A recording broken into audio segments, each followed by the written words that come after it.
Hey everyone, welcome to CanadianYouthWorker.com. My name is Jason Frizzell. I'm part of the Canadian Youth Worker team. Today I have the honor and privilege of interviewing a good friend of mine, Mr. Grover Bradford. There he is, fellas and ladies.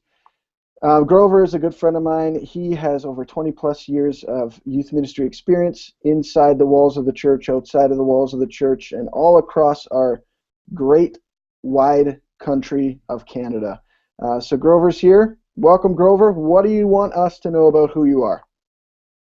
Really? You want to know about me? Well, what can I say? I have, first and foremost, an amazing, if I can say this, hot wife, Carrie. Been married almost 24 years. Got two amazing boys, Jaden, who's 16, and Mitchell, who's 13. So living the life right now. Weirdest phase to be in is being, obviously dad of teenagers, but then kind of being their youth pastor. That just throws a wrench in a lot of things, but it's a ton of fun. And I'm the family pastor at Airdrie campus, a multi-site of Center Street Church in Calgary, Alberta. So Cool. that's about it. Cool. Awesome, buddy. Let's dig right into this. You're Canadian. I'm Canadian. What do you love about Canada? Give me two things. Two things, man. I love the diversity of our awesome nation, and I love the idea of the laid-back approach to life and open spiritual conversations that can take place when you bring Jesus and God into the equation. So those are some things that I kind of dig about our lovely country. Yeah, I would echo that with the diversity thing and also with the spiritual formation. There is an openness, but it's very different than the openness you would find like in the States. Agree, disagree? Oh, hugely agreed. Hugely agreed. When people know I'm a pastor up here, they kind of have this mentality or skepticism that either I'm trying to sell them something or that I'm into youth ministry because I have a certain liking for children, just saying like it is. When Right. you're in the States and you say you're a youth pastor, people like affirm you and, oh, praise Jesus, hallelujah.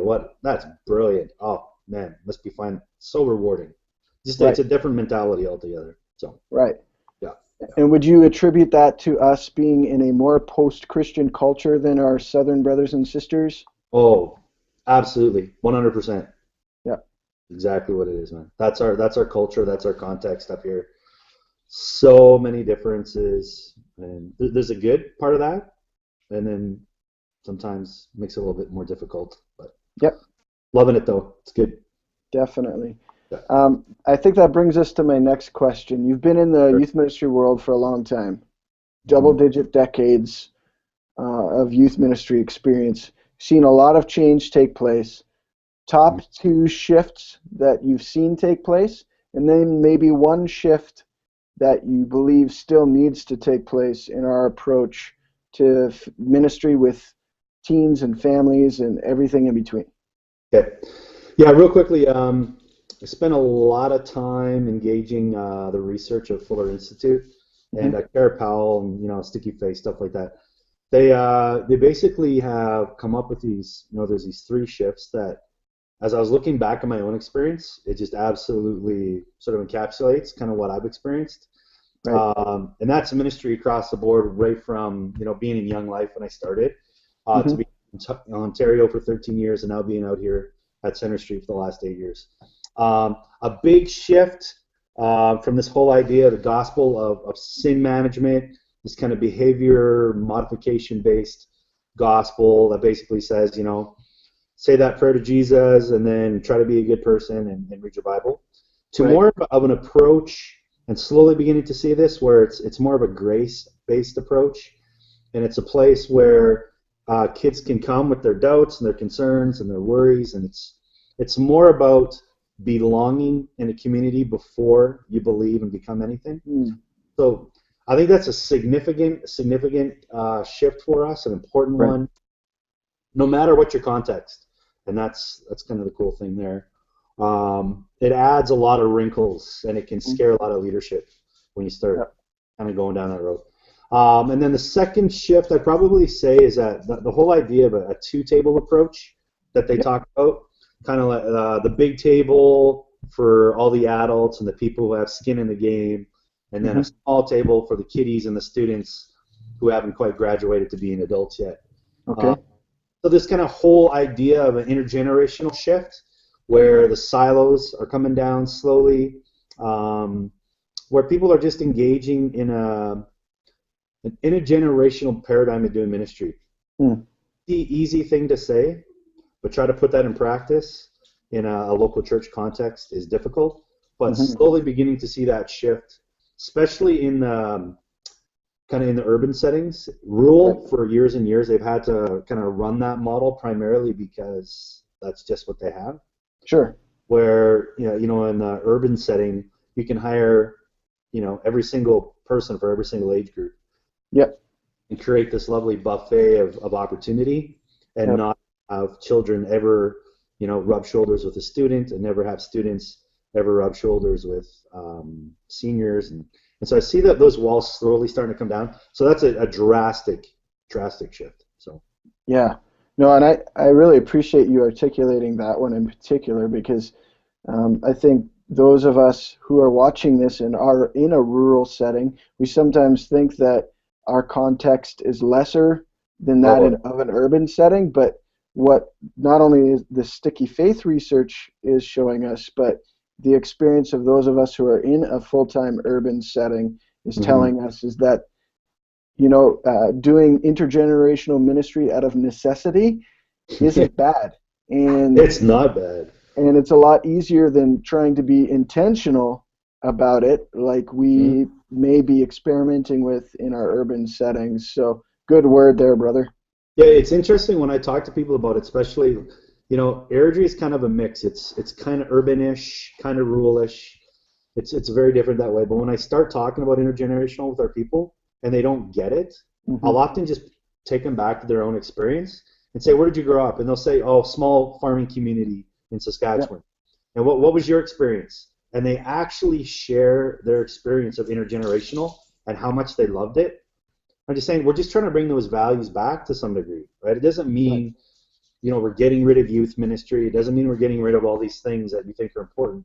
We're just adding that value, some of the things that you grew up with, and they're like, oh, that's a case, and yeah, bring it. I love it. Brilliant. So, yeah. Yeah, it not only helps them connect the dots, but it gives them a vision and a picture for the future. Oh, absolutely. And reminds them that it's actually attainable. And it's welcoming to people who have no faith background, to people who have a vast, long history of familial faith community connection. Because it's all about, like you said, belonging. So that's really cool. Is there one shift in particular that hasn't took place, or we need to be more intentional about, that you see in your opinion?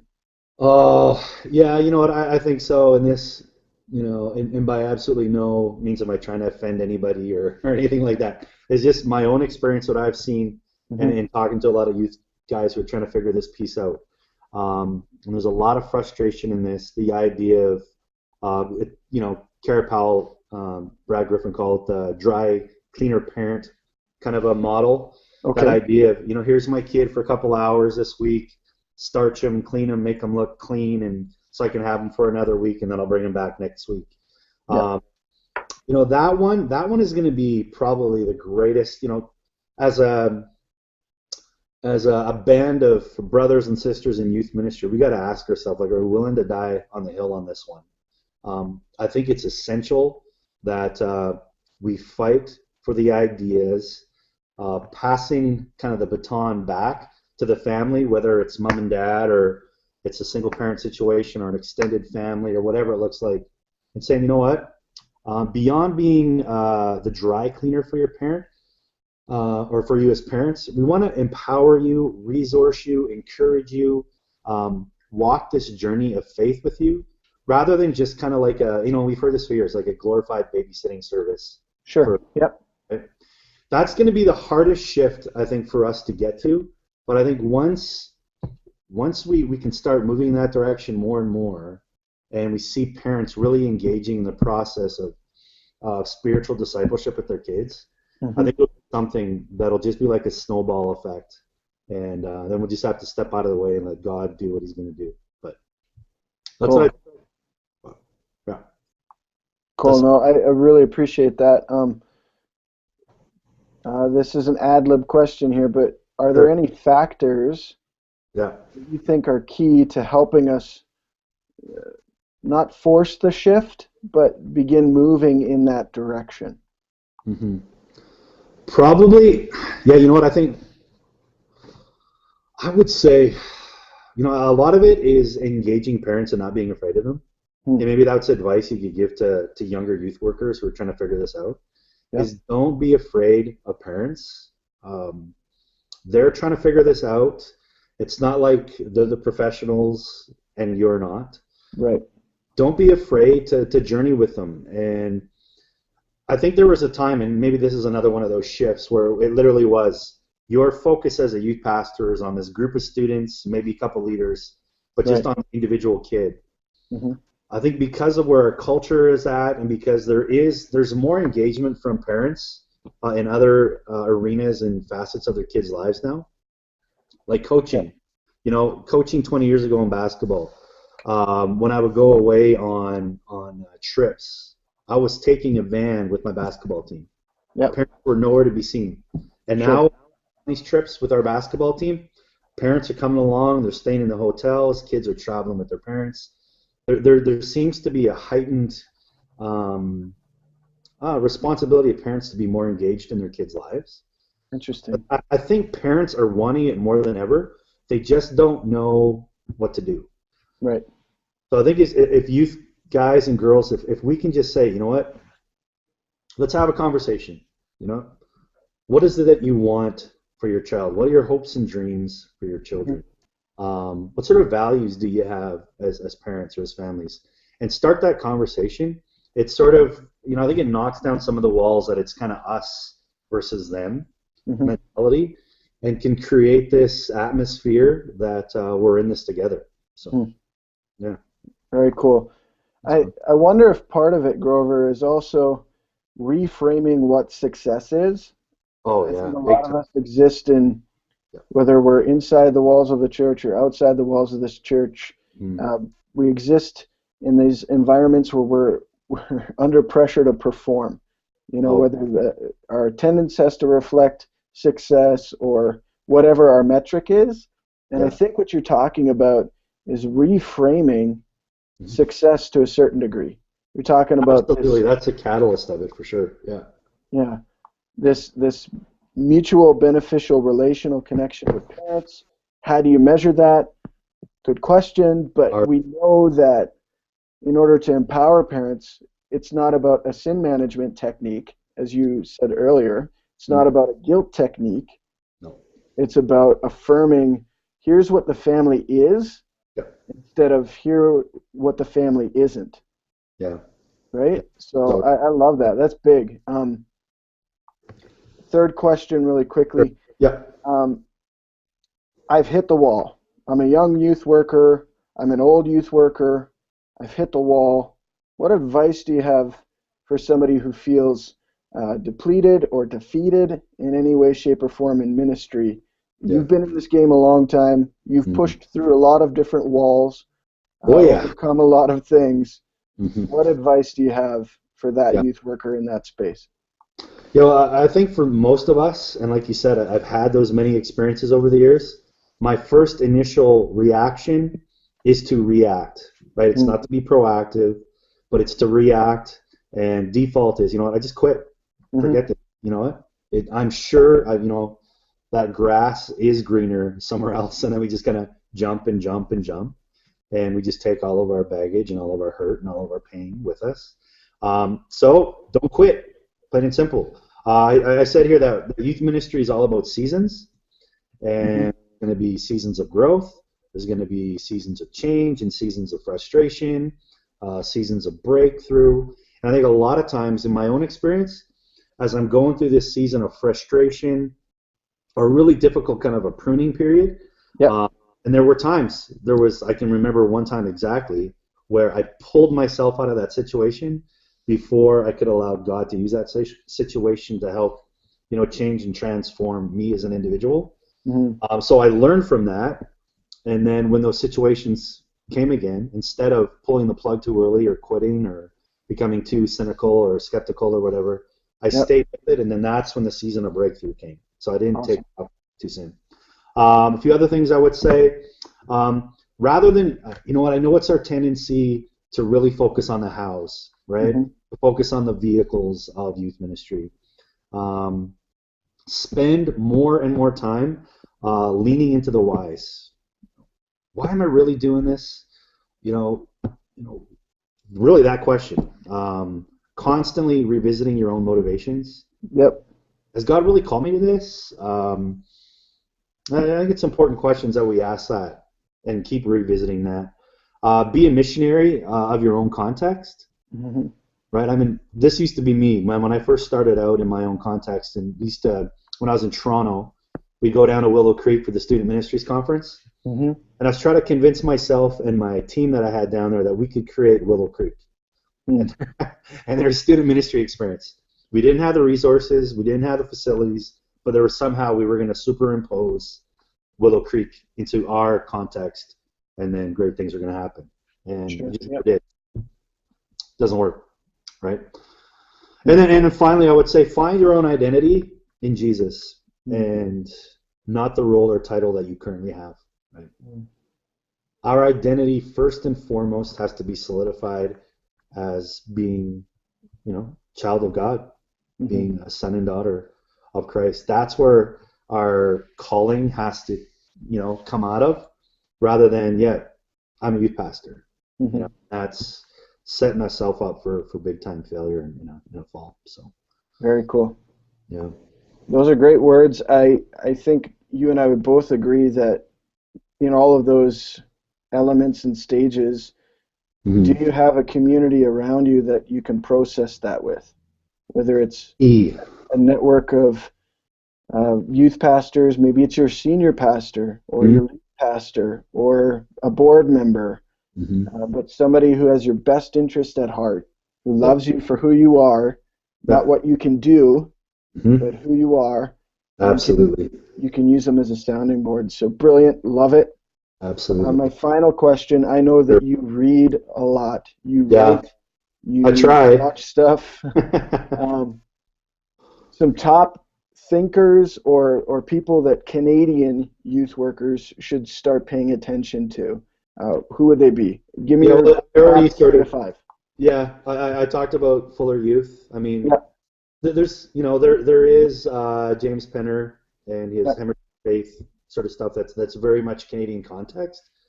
Out of that, not a ton. Youth Cartel yeah. is a in for they kind of push the envelope and get us to think a little bit different in our paradigms. I recently read Redefining the Role of the Youth Worker by April Diaz. Yep. Although it's coming from the American context, Right. uh, a lot of stuff resonated with me in regards to that book. Um, I guess for me, in the stage that I am, being mid 40s, kind of still in this game and trying to figure out what God has next for me, I'm loving the missional community conversation right now, big time. Yep. So I'm actually allowing a lot of that stuff to shape our culture and context here in Airdrie in this whole sort of house church supergroup model.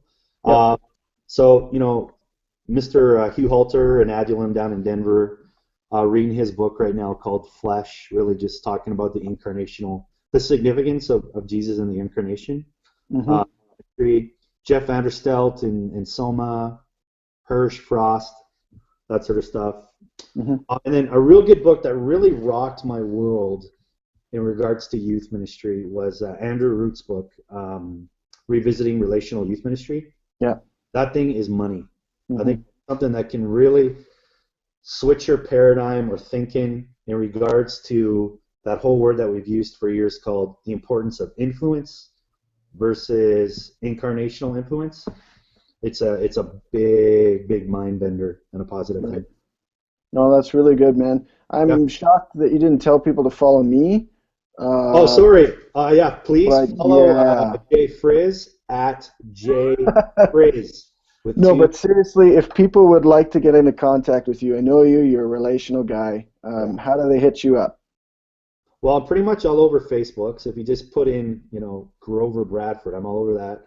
Yep. Also at Pastor Grover on good old Twitter. Mm-hmm. Those are probably the two main ways. Cool. Yeah, Awesome. yeah, for Well, sure. thanks, man. I really appreciate all of your wisdom and your willingness to do this, even though this is the second time we've attempted this and No we worries, didn't man. get a network failure. So, yay! It was way better second time around. Way better. We appreciate you, man. We'll be praying for you in your context. Any last words for any Canadian youth workers watching you? Just keep fighting the fight. Keep following Jesus. Make it all about Jesus and nothing more and nothing less. And enjoy the ride. Awesome. Yeah. Great final words.